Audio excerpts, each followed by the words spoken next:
New look Jordan Seaton. Now, obviously, we seen him warming up or, going through drills, basically, LSU spring practice. And this is how he looks here. He does look pretty slim here. But today with their pro day, he sticks out even more, man. I mean, look at this upper body, and he looks very, I won't say slim, but he does look like he's slimmed down definitely a good bit.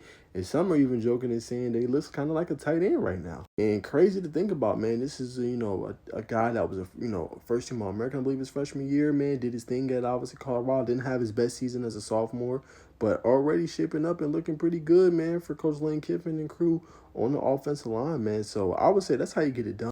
Go put your body through the transformation, make sure you're good to go, and make sure you can play as many reps as possible, because now you're auditioning for the NFL, which is where you ultimately want to go, where the big bucks is if you're Jordan Seaton. Yes, you've made your pape so far in college football, but now you want to make that generational money.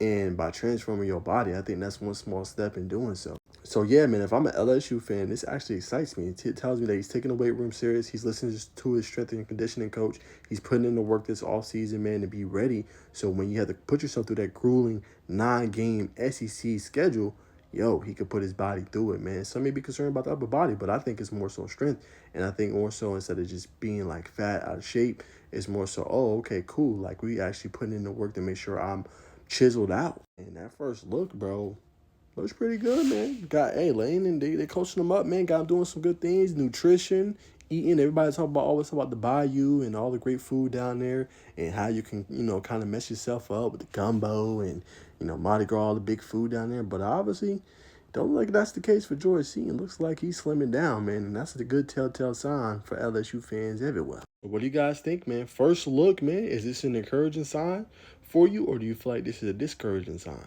And I think with LSU, man, you got so much money invested into this, so much money invested into Lane Kiffin, over $20+ million with Lane Kiffin. You know what I'm saying? In terms of this roster, you go and look at all the money you have invested in him for the next 5 years, and is it a national championship or bust for LSU? It's a lot of expectations. He pretty much had free reign to go get who he needed, who he wanted for this roster for 2025, and Seaton was one of those guys. But it's just a situation where you put all this money into this roster and it doesn't pan out, right?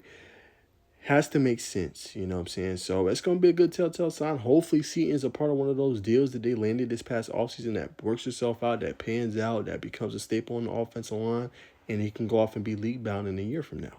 But I wonder how everybody else is doing in terms of nutrition. Are they on the same kind of nutrition that Jordan Seaton is on? Are they putting in the same work that he is? Remains to be seen, man. But like I said, if you're an LSU fan, you got to feel good. It's a good early telltale sign. Obviously, you've seen Harold Perkins break that 4.38 today.